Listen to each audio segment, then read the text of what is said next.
If you missed the ESPC25 Keynote, or maybe you were there but you want to share what was announced with the rest of the team, well, this video is for you. So let's dive right in. As we're of course close to Microsoft Ignite, I don't think it's a surprise for anyone that there were no big announcements at ESPC25 when it comes to Microsoft 365. However, what I really appreciated about the keynote is that I feel like it was rightly worded for the people in the audience. And what I mean by that is that whereas Ignite is a bit more for investors, focusing on innovation and really talking about all the stuff that is brand new, ESPC's keynote was more down to earth about what do people need today, how does it help them today. So I feel like the note of the keynote was really good. And yes, AI and agents are the new shiny toy. This is what everybody's talking about, but Jeff Teper made it clear that today only about a third of their collaboration engineering team is focused on AI and agents, and 2/3 of the team is still focused on the fundamentals. So how do we keep Microsoft 365 secure, reliable, performant, and easy to use? So I think that is a great reminder for people that even if at the big keynotes Microsoft is pushing everything AI, there is still a huge part of the team that is focused on the fundamentals, and that making sure that even if you don't have an M365 Copilot license, you will still get an amazing experience, and the basic SharePoint, Teams, OneDrive, Stream are still a big priority. From there, the keynote talked a bit about the AI era, and we had a bit of framing on why do we need AI today? Why is it important? And we talked about how leaders are under pressure to deliver more and more, but the people actually doing the work are overworked and they cannot produce more. We need tools to become more productive, and this is where AI tools come in. And we also looked about the 3 different levels of AI adoption, which starts with using AI as an assistant, using AI as a teammate, and finally having AI operators.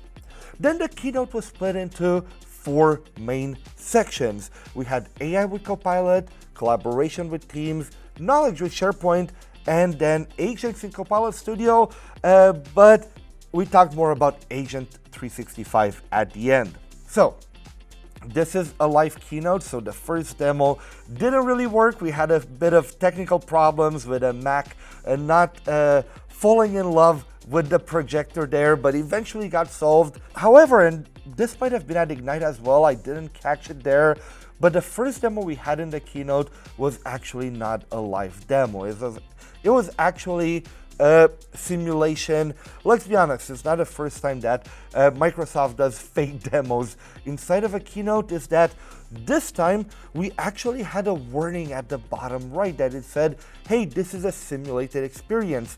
Actual product performance might vary. So all of the demos we had with Copilot voice, things like that, were not actually real demos. So again, not the first time. I do wish they were, but it's the first time I do see that warning that now Microsoft has added that, hey, in real life, it might be slower, and for all of us using Copilot, we know that it is. So the demos that we saw for Copilot really recapped some of the latest enhancements that Copilot had this year. So one of the cool ones we had was that we're able to choose the model depending on the task that we want to do, the model that works best for us. Only Microsoft is offering this type of model selection. We looked at Researcher Agent, we looked at Agent Mode in Microsoft Excel, and how we can have Copilot not only in one app, but it can help us across applications, because we don't work in only one single app every day. We cover multiple apps, and Copilot is there between all of them to help us in the app, but also transfer our knowledge in between apps. So it was, in recap, Copilot being the all-in-one app, using the latest AI models, using voice, and Agent Mode in Microsoft Office apps. Now, a funny thing, I thought we're not supposed to use Microsoft Office anymore because it's all M365 apps, but it was used in the keynote. So happy to see that name back. It has been a while. We then had Jeff back on stage cover some of the basics UX enhancements in Microsoft Teams. We switched over to the Microsoft Teams part, and we talked about the threaded conversations, which so many people love, but we quickly moved to Microsoft Teams AI. One of the coolest features, in my opinion, when it comes to Teams AI that we saw was the group chat mode from Copilot. So I'm chatting with Copilot, I get information, but I need to collaborate with somebody. Instead of me copy pasting the result and restarting everything, I can just create a group chat with me, my colleagues, and Copilot in there, and then we can all work together as one team, empowered by Copilot in order to do more. So I really loved that. We have then seen the Teams channel agent, which is automatically created with every Teams channel. I think they said every Teams channel is born with an agent. And that agent is not only grounded in the conversations in the agent, but it's also grounded in the SharePoint site associated with that channel. So it really understands the conversation, the context around it, all the files. So it's really awesome. That channel agent was also configured to work with a third-party tool, showcasing the power of M365 connectors. And in this case, it was connected to Jira to retrieve data, find at-risk tickets, and then schedule a meeting with 2 other colleagues. And all of that just from the channel agent. That was really cool. I think it really showcased the power of how one Copilot pane can really help you do everything. I really loved it. And it showed the power of that Copilot has, that not only it's well integrated with your own data, but also with third-party data. We then joined the meeting we scheduled, and we saw the facilitator agent in action. Many of you have seen it already, which appears as a participant in the meeting, and it can do things such as create agenda, extend the timing if needed, so adjust that meeting timing, capture meeting notes, and more. We then move on to, well, like Jeff said, the SP in ESPC back when it was the European SharePoint conference, which is, of course, SharePoint. We'll be honest, SharePoint has evolved so much over the past few years, and today it's still the main source of answers from Copilot because that's where your data is. Sorry, I should use the new terminology. It's the backbone of Work IQ and Copilot in Microsoft 365. We have to use a Work IQ now. Now, we covered one of the coolest things that Microsoft released, in my opinion, this year, which is the knowledge agent.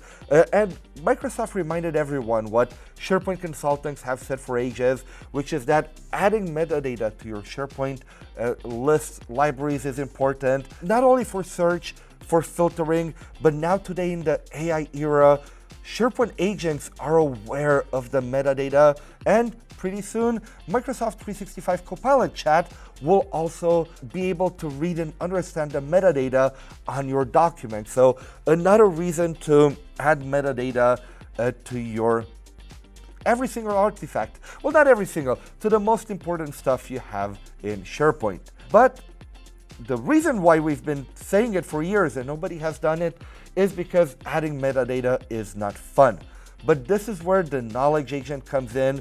It's able to analyze documents, suggest columns for us for metadata, and even automatically fill that metadata for us. So it uses autofill columns in the back, and honestly, I had a really good experience with them. It did a really good job most of the time for me. Of course, you always need a human to validate, but if it does 99% of the job for you, that is already better.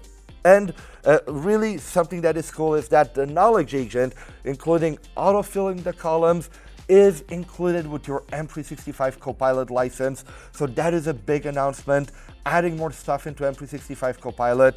So that is amazing. If you have Copilot licenses, go turn on the knowledge agent and start improving the content in your SharePoint tenant. If ever you want to learn more about the knowledge agent, not only the organize this library feature, I do have a video on my YouTube channel, which is a deep dive into the knowledge agent that we cover everything.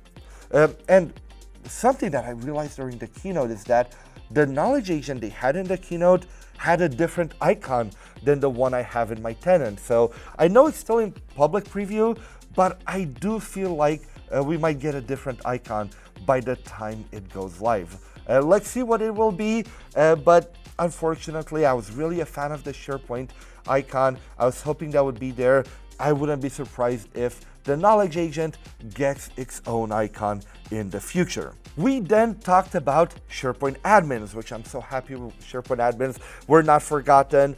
We talked about how SharePoint agents are managed in the Microsoft 365 Admin Center alongside your agents in M365. By the way, if you want to learn more about that unified inventory, I recently did a video from PPCC with Zohar Raz. I'll link it in the description below that covers that new unified agent inventory, which is really, really awesome. But back to ESPC, we also covered the new admin agent, which is in preview, that helps admins manage storage, content lifecycle, and permission sprawl. And SharePoint is almost 25. I don't know if you can believe it. I'm having trouble believing it myself, if I'm honest over here. But make sure you put on your calendar March 2nd, 2026, because that will be the virtual celebration for SharePoint's 25th birthday. Make sure you reserve that date. I'm sure Microsoft is going to have a ton of amazing announcements, and I cannot wait to see what we have in store. For our final pillar of the keynote, we talked about Copilot Studio and talked a bit about all the latest improvements, how easy and awesome it is to create agents with it. But we focused more on Microsoft Agent 365, so the new one that got announced at Microsoft Ignite. And we know that governance is a big part and a big blocker, if we're honest here, of the AI adoption. And Agent 365 gives us a lot more of the tools we need to implement AI at scale and feel confident doing it. So it gives us a unified control pane for agents. So think of it how we have that, that in a way, an agent admin center, I almost want to say, even if it's in the M365 admin center, I almost want to call it an agent admin center. We have an overview of all your agents, including custom agents, Microsoft agents, Microsoft Foundry agents. We have trends, we have usage. You can have a full inventory, you can see your at-risk agents, so that is pretty awesome. And you can also see if any of them are at risk, why they are at risk, why are they considered that. You can see what tool every agent has access to, and more. We also saw how we can manage a request whenever a user wants to deploy an agent at scale, how admins can manage those requests, and the information they see before they make that decision, whether they approve it or not. We also have a really nice map of your agent inventory, which is a visual graph of all the connections your agents have, what tools they call, which external systems they integrate with. So really that single pane of glass for agents in your organization, which I absolutely love. But this is it for your ESPC keynote recap in just a few minutes. And while there were no major announcements, it was really cool to have a second look at some of those Ignite announcements. It really allowed me to focus more on the details, have a lot more questions as well now that I deep dived into them. So I really appreciated it. If you found this summary helpful and useful, make sure to like the video, subscribe to the channel, and on the screen right now, you're going to see some more of the latest announcements that Microsoft did in 2025. I hope to see you there.